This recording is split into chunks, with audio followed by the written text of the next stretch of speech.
So thanks for this opportunity, and I appreciate all the hard work that the organizers have been doing. Somehow I was able to watch or some of the lectures, but well, not many of them, unfortunately. So here is my talk. So I would like to talk about the joint work with, do you see it now? Okay, so that's a joint work with 4 of my colleagues. I'm not sure if any of them attends this particular workshop. The only possible suspects would be Guillaume and Carlos, but well, I haven't checked. Well, anyway, probably almost everybody knows what projective injective means. Maybe not everybody knows what the GPTs are.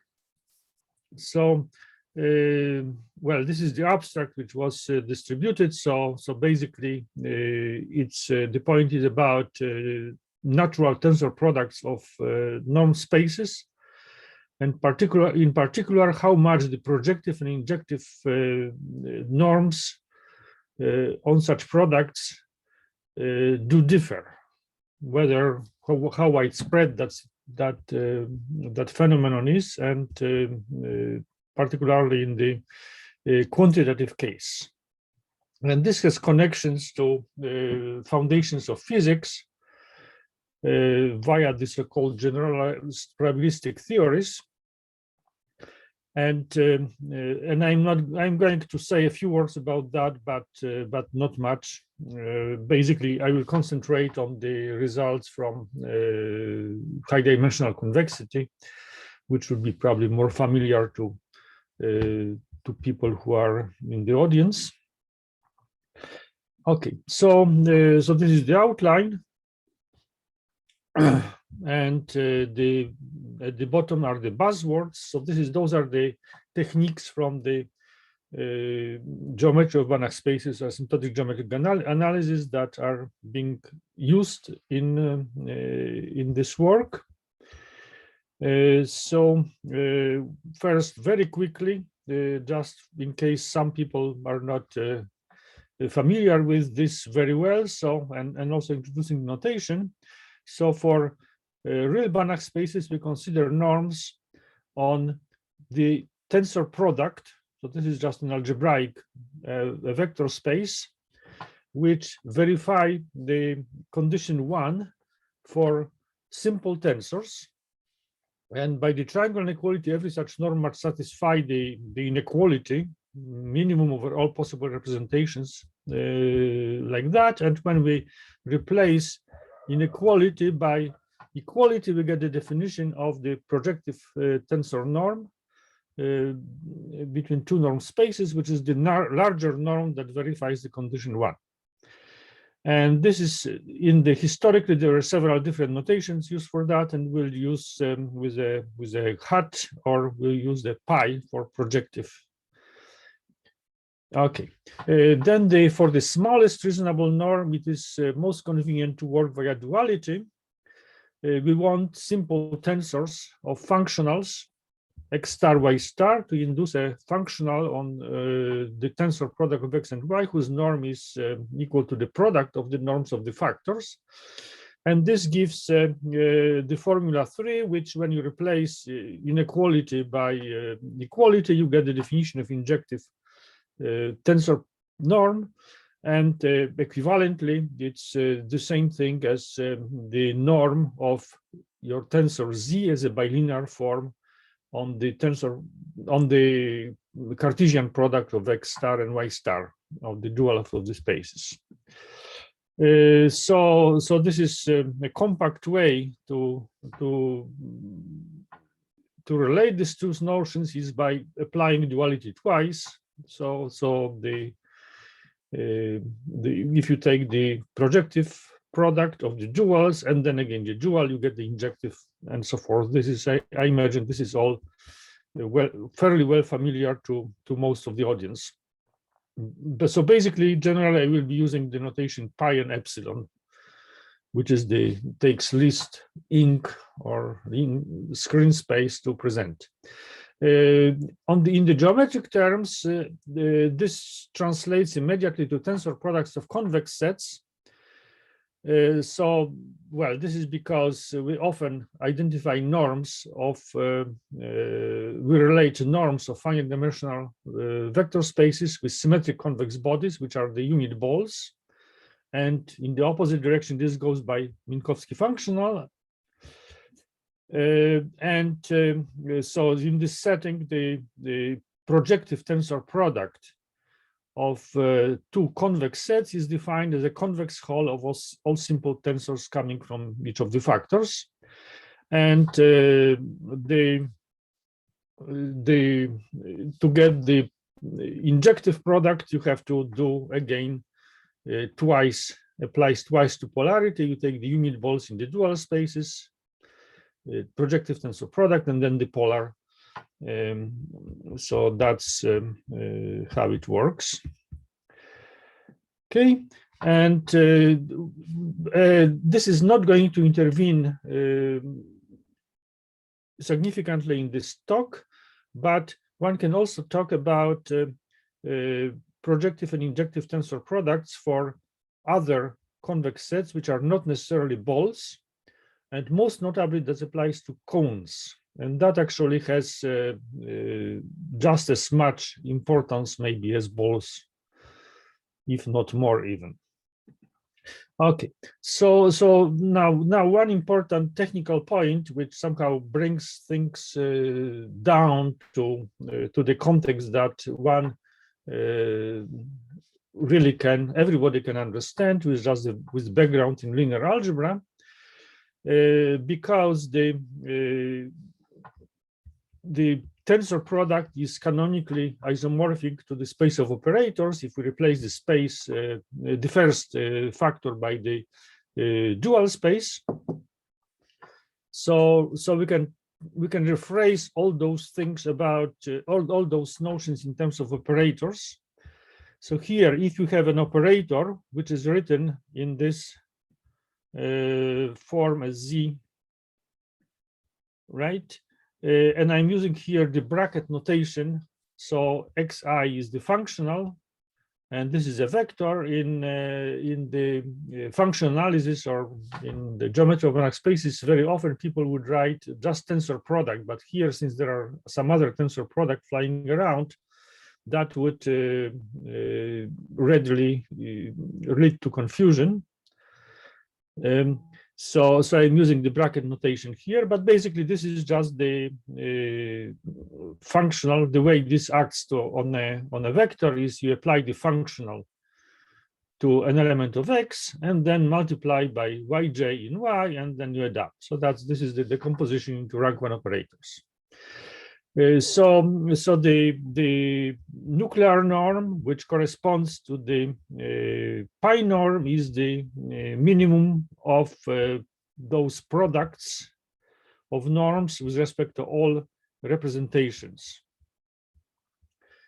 And the usual norm, the epsilon norm, is just the operator norm. Now, using the trace duality, one can get rid completely of even of the nuclear norm, and one can rewrite the ratio, the maximal possible ratio over all tensor between the pi norm and the epsilon norm, which we will be denoting by rho xy, as a maximum over trace of wz, where w and z are any operators acting between y and x star in one and the other direction. And the norm here, which is at the bottom here, this is just the usual operator norm, like the one here in corresponding to the epsilon norm. So one can talk completely about the usual operator norms, and when analyzing this this invariant.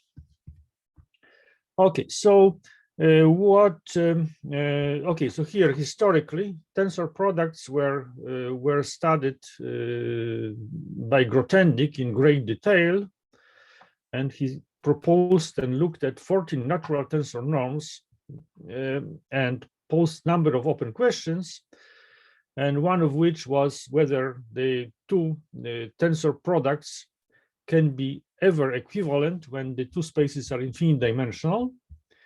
And this has been answered surprisingly by Pisier in the 80s when Pisier constructed an example when this actually is the case. And this was even more surprising because he showed earlier that in the finite dimensional setting, the ratio rho of xy must go to infinity if both dimensions go to infinity. Right, so somewhat surprisingly, this, if you look at the Pisier's paper, it's essentially qualitative. It doesn't give any explicit lower bound at the speed with which this rho of xy goes to infinity as both dimensions go to infinity. Okay, so now let me make a digression to say something about the general probabilistic theories. So this is just to give you I'm not going to say anything of depth here. So general probabilistic theory consists of a finite dimensional vector space, a non-generate closed convex cone. So this means it's pointed and doesn't contain a line and generates the entire space. And then there is a certain distinguished element from the interior of the dual cone, which is defined by this formula, displayed formula here. This is a pretty natural concept. And so, okay, so this is what the general probabilistic theory. Now, this such a space or space with a cone can be thought as an ordered vector space with the order given by the cones thought of being as a non-negative elements. The dual space can be ordered by the dual cone. Then the states of the physical system, which is modeled by this theory, are represented by the base of the cone. So we are taking the cone C and we are intersecting with its hyperplane, which is the inverse image of 1 by under the functional, and the assumptions of the functionals guarantee that this is a compact convex set, which generates nevertheless the entire cone. Then the associated norm spaces, there are actually two associated norm spaces. One is in the base space, which is the one in the V, and that's the convex hole of omega and its symmetric image with respect to the origin. And in the dual space, the unit ball is the order interval between the unit and the negative unit. So, well, the final sort of point here is that if you have two such triples, then which represent subsystems of a physical system, then the global system is modeled by the tensor product of the two underlying spaces, and the cone in that space somehow depends on further assumptions, which well, depend either on the experimental setup or on our vision of reality or whatever. This is somehow, but basically this is how norm spaces enter into the connect to GPTs, and one may think that this restriction on the vector of the norms, that they are supposed to be either of this form, convex form, or the order intervals is a substantial, but actually it's not a substantial. It's only every norm space is, if I remember correctly, within Banach Mazur distance of 2 from a space of either of those forms for the appropriate choice of the cone C. And this is basically sort of in a way because we are really, well, the restriction really happens on the codimension 1, because the base of the cone is essentially arbitrary, and then there are some restrictions of the shape, what happens in the final codimension of the base. Okay, well, the examples are the classical and the quantum case. So in the classical case, the set omega is the set of discrete probabilities, and the corresponding norm is the L1 norm for the base space. Well, this is, you are just taking densities, and minus densities takes convex hull, you get the ball of L1n. In the dual space, this is the L infinity norm, because the unit is just the vector consisting of ones, constant 1 vector, and then the ball is everything that is between constant 1 and constant -1. In the quantum case, omega is the set of positive semi-definite matrices of trace 1, and the norm, associated norm, is the trace class norm, or S1, as is often denoted, and the dual norm is a spectral norm, also operator normal L1. So those are all well, this is this lives in this in Hermitian space. So those are, so the order is well defined, and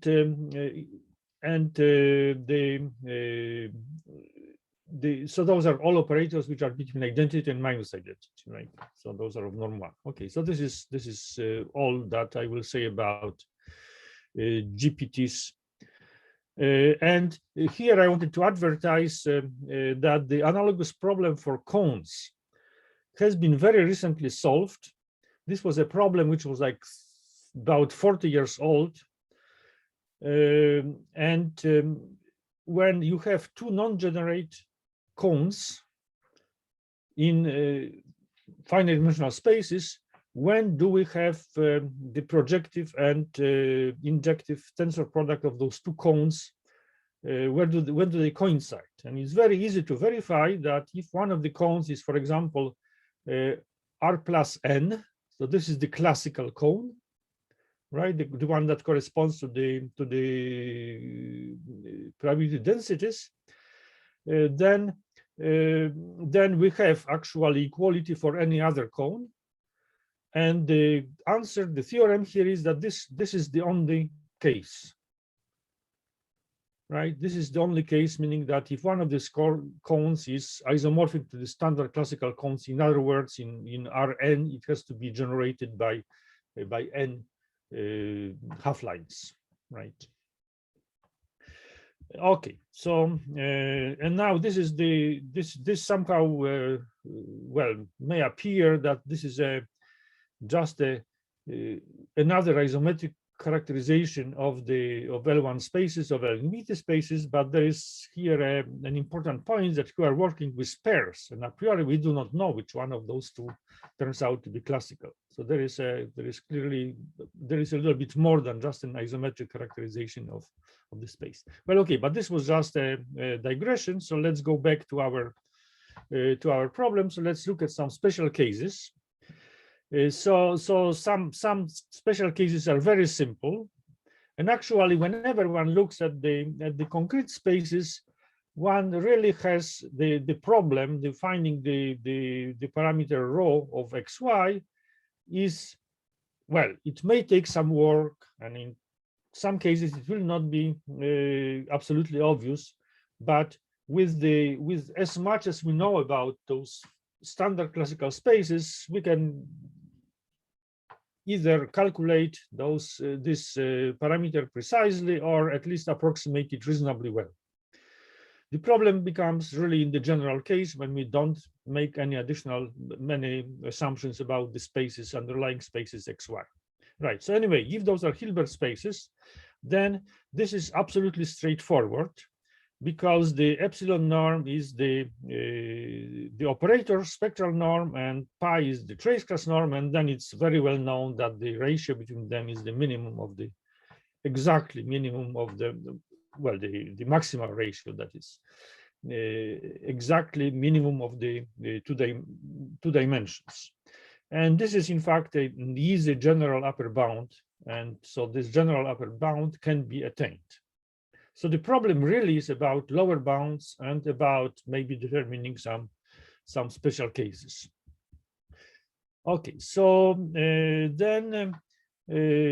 well, for a more general, in the more general case, one could try to appeal to the Jones theorem, and one sort of approximate things by Euclidean space, and actually this works to some extent, and you can obtain the lower bound for a distance for this parameter between a general space and in a Hilbert space, lower bound, which is n to 1/2, right? Well, this is very easy,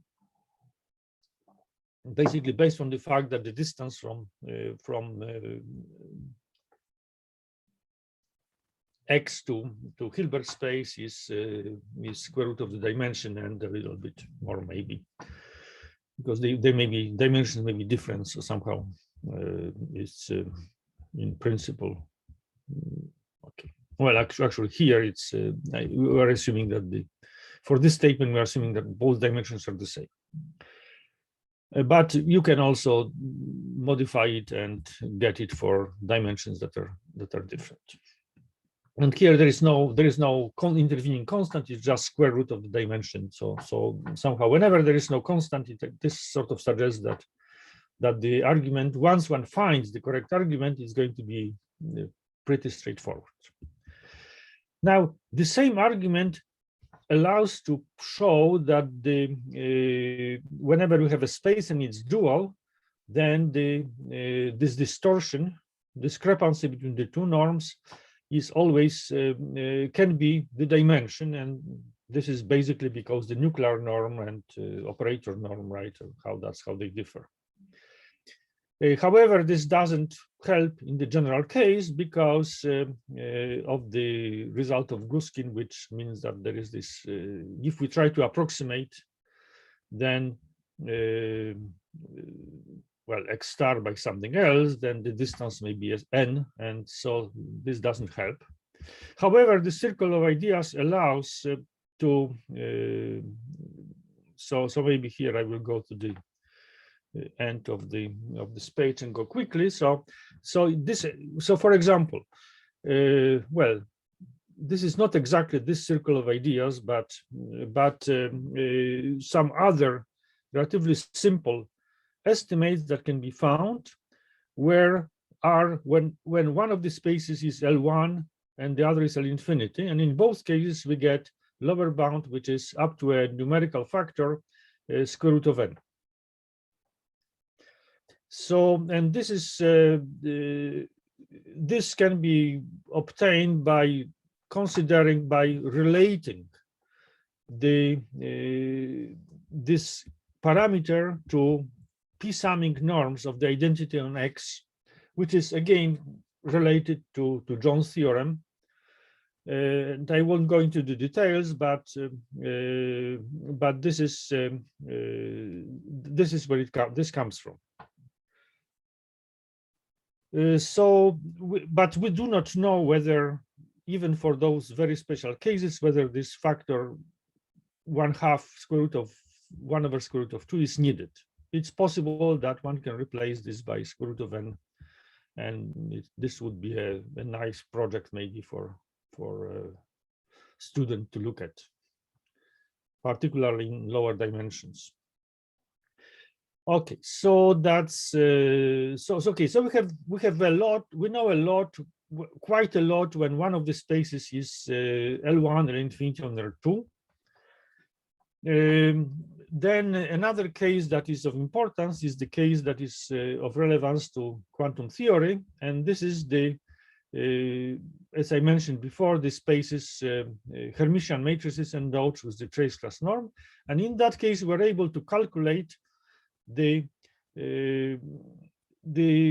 exact order, asymptotic order of this parameter whenever you have x and y are Hermitian matrices on some dimension, which the dimensions could be different, right? So this would be possibly a space of dimension n square, and this would be a dimension of k square if the underlying Hilbert space is of dimension n or m. So this is so here maybe I will just flash through this very quickly, because this is well, the only thing that is important in this on this slide and on the next one is that this follows from the there we had actually more than one argument to this, and but this argument gave the best constants. This follows from the non-commutative Grothendieck inequality. So similarly as in the classical case, we're able to exploit the p-summing norms, which are related to Grothendieck inequality, to the original Grothendieck inequality. Here, the non-commutative Grothendieck inequality plays a role, and well, right, basically you just have to do the calculation, and well, the point is that the x star and y star are the C-star algebras. There are just matrices with the usual operator norm, and so one can apply the Hagerup-Pisier's non-commutative Grothendieck inequality, which says something like that, which is here, and then let's stop it here. So this is the rest of the argument, which I am just going to flash through. It's takes some time, but sometimes space, but basically what is written on those two slides is it's a nearly complete argument in one direction, that is getting the upper bound. To get the lower bound, one uses random tensors or random matrices, and I don't even mention this on these slides. Okay, so so this is the end of the calculation. Well, sort of the conclusion. Now, somewhere to summarize, we have three settings for this problem. One problem is when the two spaces are identical, and of course they have the same dimension. And in that case, we are able to determine the order of rho of xx up to logarithmic factors, right? So it's at least square root of n to up to logarithmic factors, and this is square root of n, order of square root of n is attained, for example, for L1n or for L infinity n.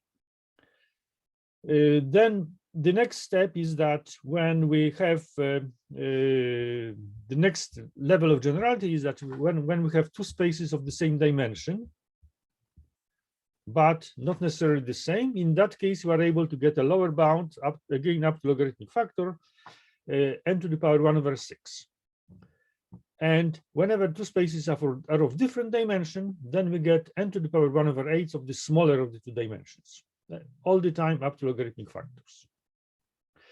Now, we don't know whether these are optimal. Well, actually, we are fairly sure that they aren't optimal.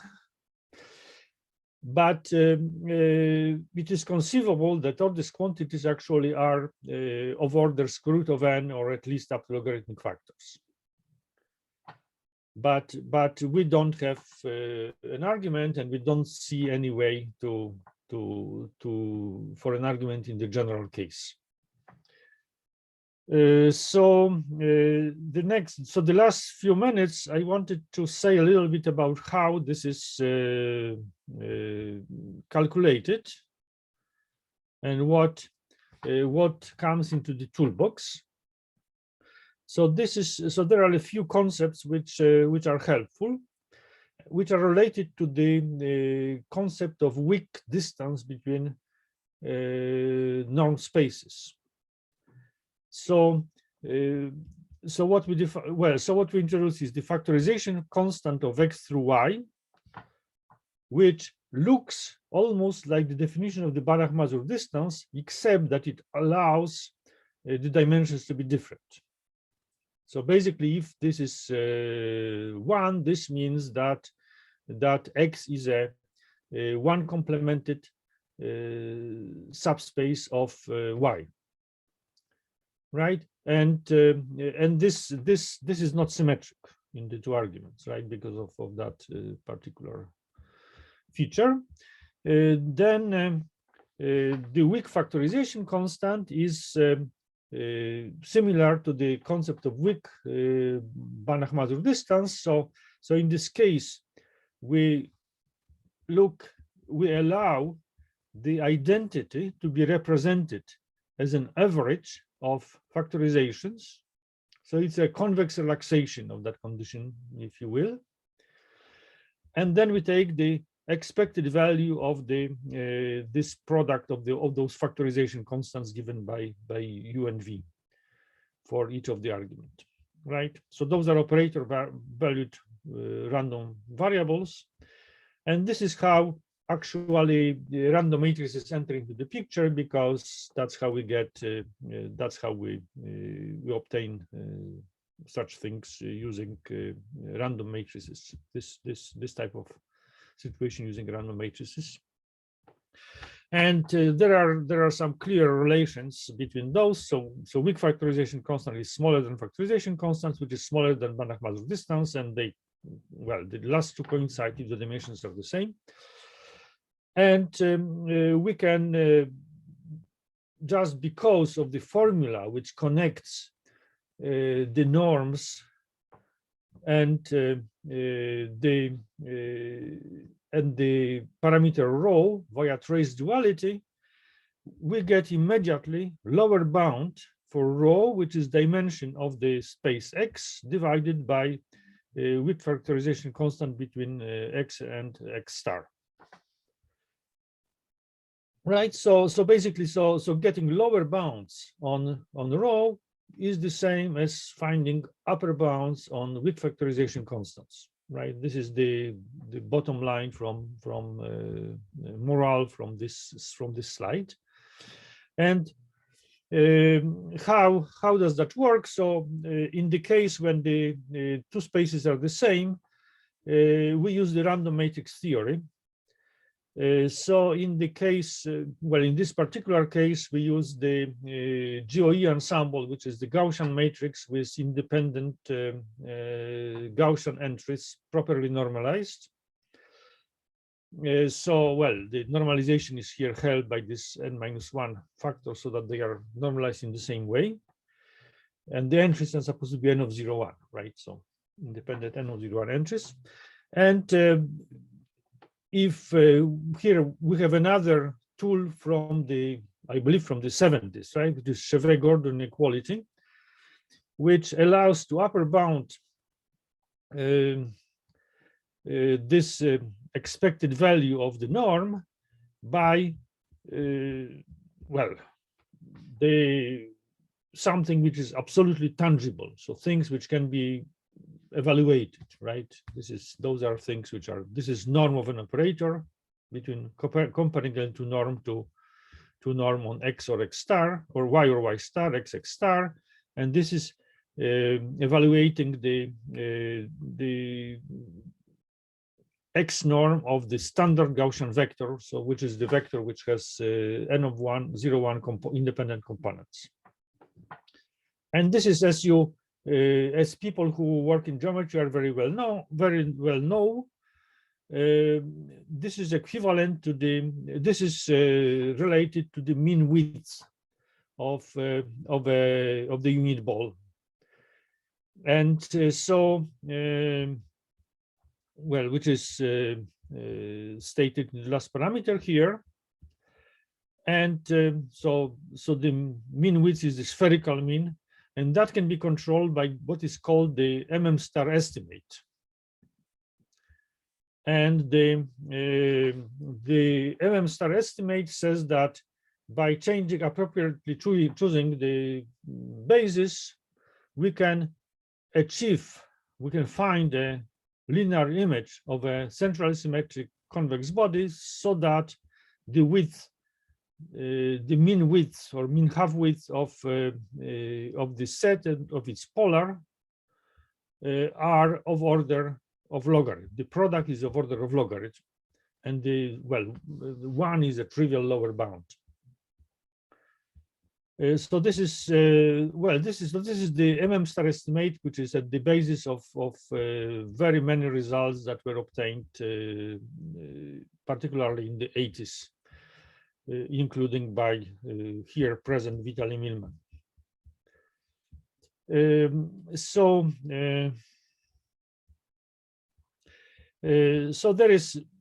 there are some technical issues, because we have to reconcile the requirements for the representation of X on Rn, but ultimately one gets this estimate for the symmetric case when the two spaces are the same.